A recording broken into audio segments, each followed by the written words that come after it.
Assalamualaikum warahmatullahi wabarakatuh.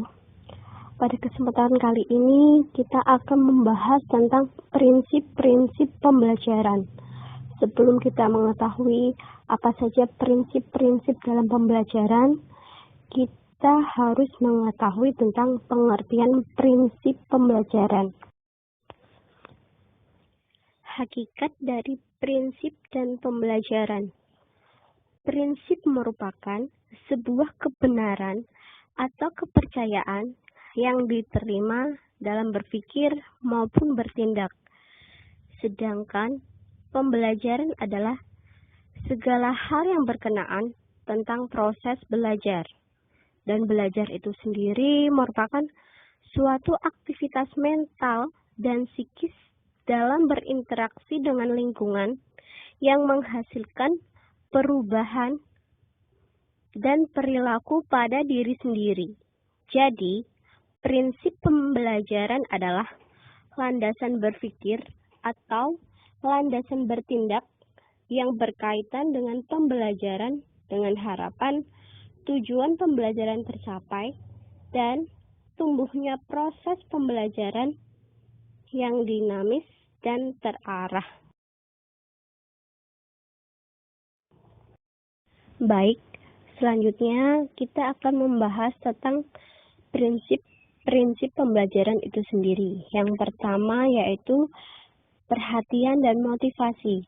Perhatian dan motivasi ini mempunyai peran yang sangat penting. Menurut Dek dan Caroline, dalam Dimiati dan Mujiono, dalam kajian teori belajar pengetahuan informasi yaitu tanpa ada perhatian, tidak mungkin terjadi proses pembelajaran.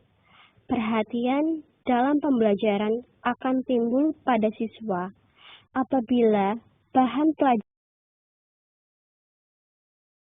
sesuai dengan kebutuhan peserta didik. Di samping itu, motivasi merupakan tenaga yang menggerakkan dan mengarahkan aktivitas seseorang. Motivasi internal yaitu motivasi yang berasal dari dalam diri peserta didik. Yang berasal dari peserta didik itu sendiri. Dan motivasi eksternal yaitu motivasi yang berasal dari orang lain seperti guru, teman, dan orang tua.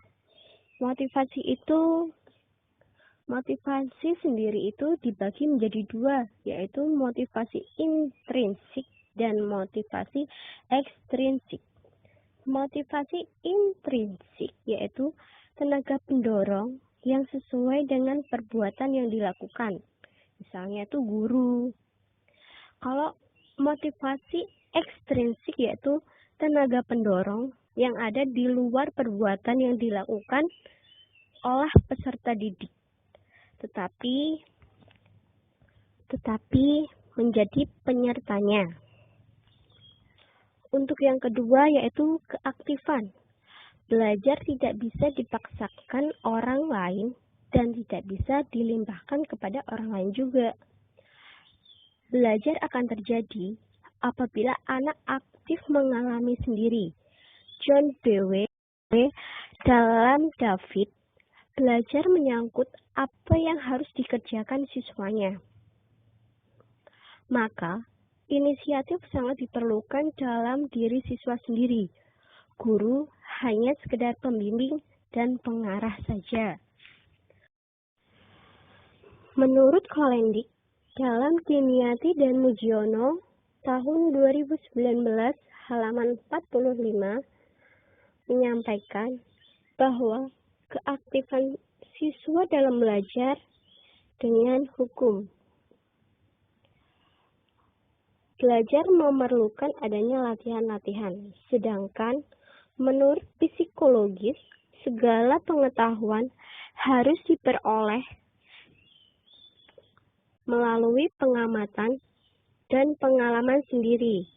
Jadi, pembelajaran yang mengelola adalah peserta didik itu sendiri dan sesuai dengan kemampuan, kemauan, bakat, dan latar belakang masing-masing dari peserta didik. Guru hanya merangsang keaktifan peserta didik dengan menyajikan bahan pelajaran. Untuk prinsip yang ketiga yaitu keterlibatan langsung atau pengalaman. Prinsip ini merupakan hal yang penting dalam proses pembelajaran. Pembelajaran sebagai aktivitas mengajar dan belajar, maka guru harus terlibat langsung, begitupun juga dengan peserta didik. Prinsip keterlibatan langsung ini mencakup keterlibatan fisik dan non-fisik. Prinsip ini diarahkan agar peserta didik merasa dirinya penting dan berharga dalam kelas, sehingga mereka bisa menikmati proses pembelajaran dengan baik. Menurut Ejair, dalam diniati, belajar yang baik adalah belajar dari pengalaman langsung. Dalam belajar dari pengalaman langsung, siswa tidak sekedar mengamati secara langsung, tetapi ia harus menghayati terlebih dahulu, terlibat langsung dalam perbuatan dan bertanggung jawab atas hasil yang diperolehnya. Pentingnya keterlibatan langsung ini dikemukakan oleh John Dewey dengan learning by doing. Walaupun demikian, perlu dijelaskan bahwa keterlibatan itu bukan dalam bentuk fisik semata, bahkan lebih dari itu. Keterlibatan secara emosional dengan kegiatan kognitif, pemeroleh pengetahuan dan penghayatan dalam pembentukan efektif dan pada saat latihan. Prinsip yang keempat yaitu tantangan. Peserta didik tidak akan merasa tertantang jika hanya disuapi materi oleh gurunya, sehingga mereka tinggal menelan apa yang sudah diberikan oleh guru tersebut. Sebab tanpa adanya tantangan, peserta didik merasa bodoh dan kurang kreatif, sehingga materi yang diberikan tidak berkesan. Materi pembelajaran harus bersifat menantang agar peserta didik bergairah. Untuk mengatasi hal tersebut, sejalan dengan konsep pembelajaran contextual teaching learning, yaitu merupakan proses pembelajaran yang berdasarkan pada pencarian, penemuan melalui proses berpikir secara sistematis. Peserta didik akan bersungguh-sungguh dalam pemecahan masalah dan memperoleh solusi yang harus dihadapi. Untuk poin yang kelima yaitu balikan dan penguatan, bahwa peserta didik akan belajar dengan bersemangat apabila mengetahui dan mendapatkan hasil yang baik.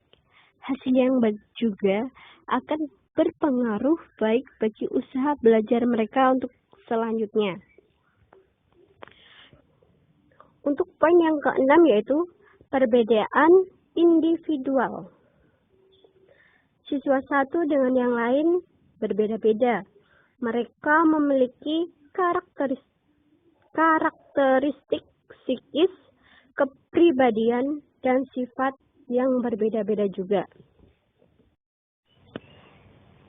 Guru harus dapat benar-benar mengetahui ciri-ciri peserta didik.